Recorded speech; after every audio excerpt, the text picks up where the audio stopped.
নমস্কার বন্ধুরা, শ্রাবণীর রান্নাঘরে আপনাদের সবাইকে স্বাগত জানিয়ে আমি আবারও একটা রান্নার ভিডিও নিয়ে আপনাদের সামনে চলে এসেছি। আজকে আমি আপনাদের করে দেখাবো বেসনের সন্দেশ। তাহলে চলুন এই বেসনের সন্দেশ আমি কিভাবে বানাই সেটা আপনারা একবার দেখে নিন। বেসনের সন্দেশ বানানোর জন্য প্রথমে আমি গ্যাসটা অন করে একটা কড়া বসিয়ে দিয়েছি। এখানে আমি নিয়ে নিয়েছি বেসন। এখানে আমার 1 বাটি পরিমাণের বেসন আছে।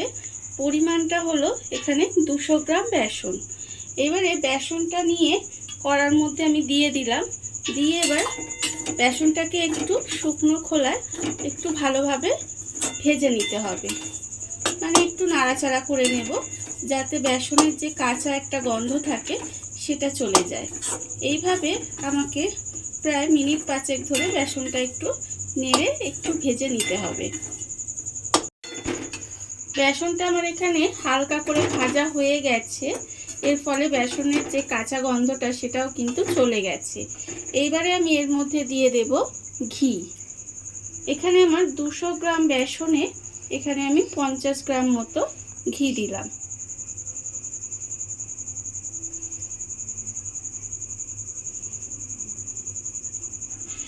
ঘিটা দিয়ে এবারে আমাকে খুব ভালোভাবে নেড়ে নেড়ে বেসনটাকে আবারও কিন্তু আমাকে ভালোভাবে ভেজে নিতে হবে। এইভাবে গ্যাসটা কিন্তু এই সময় লোতে রেখে দেবেন।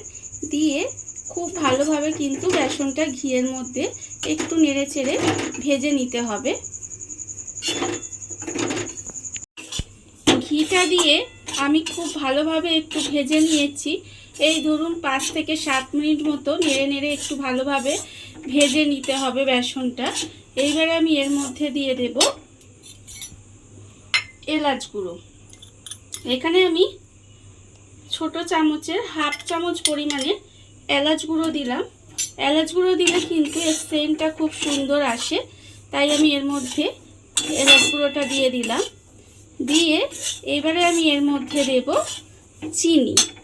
এখানে আমার যে বাটির 1 বাটি পরিমাণের আমি বেসন নিয়েছিলাম তার কিন্তু আধ বাটি আমি চিনি দিলাম, মানে অর্ধেকটা। চিনিটা দিয়ে এবারে এইভাবে একটু কিন্তু পাক করে নিতে হবে।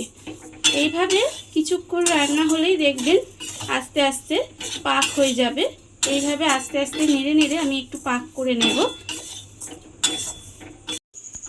চিনিটা দিয়ে পাক করে বেশ কিছুক্ষণ এইভাবে রান্না করে নিয়েছি। এইবারে আমি এর মধ্যে দিয়ে দেব ছোট বাটির 1 বাটি দুধ। দুধটা দিয়ে এবারে খুব ভালোভাবে মিশিয়ে একটু রান্না করে নেব। দুধটা দিয়ে আমি আবারও কিন্তু খুব ভালোভাবে পাক করে নিয়েছি। পাকটা আমার হয়েই গেছে। এইবারে আমি এর মধ্যে দিয়ে দেব অল্প একটু কাজু বাদাম কুচি, আর আমি দিয়ে দেব এর মধ্যে অল্প সামান্য একটু কিশমিশ কুচি। দিয়ে এটাকে খুব ভালোভাবে আবারও কিন্তু একটু মিশিয়ে দিতে হবে।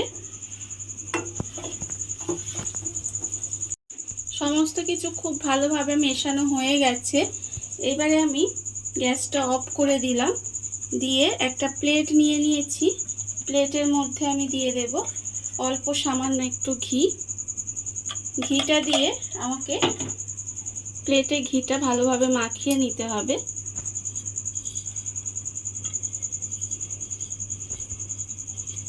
ঘিটা আমি মাখিয়ে নিলাম। এবারে আমি যে বেসনের যে সন্দেশের পাকটা করে রেখেছিলাম সেটা আমি এই প্লেটের মধ্যে ঢেলে দেব। সন্দেশের পাকটা আমি প্লেটের মধ্যে ঢেলে নিয়েছি। এইবার একটা খুন্তির সাহায্যে এইভাবে চেপে চেপে একটা শেপ দিয়ে নেব সন্দেশের। তার জন্য কিন্তু আমি এরকমভাবে খুন্তি ব্যবহার করেছি। খুন্তিটা দিয়ে এইভাবে 2 সাইড থেকে এইভাবে আমি সুন্দর করে শেপটা দিয়ে নেব।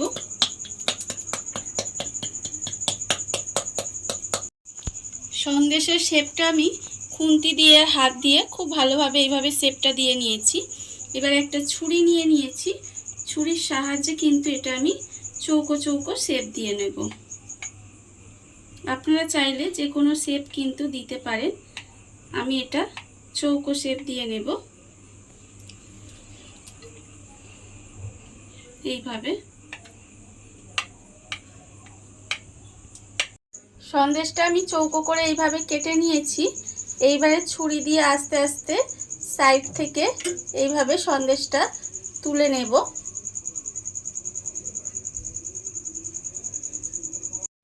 সন্দেশগুলো আমি এখানে প্লেটে তুলে সুন্দর করে সাজিয়ে নিয়েছি।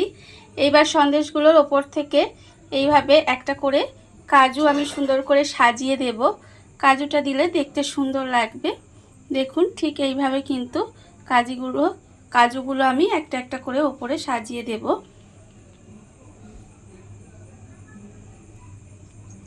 দেখুন বন্ধুরা, বাড়িতে থাকা সামান্য কিছু উপকরণ দিয়ে কত সুন্দর একটা বেসনের সন্দেশ তৈরি হয়ে গেছে।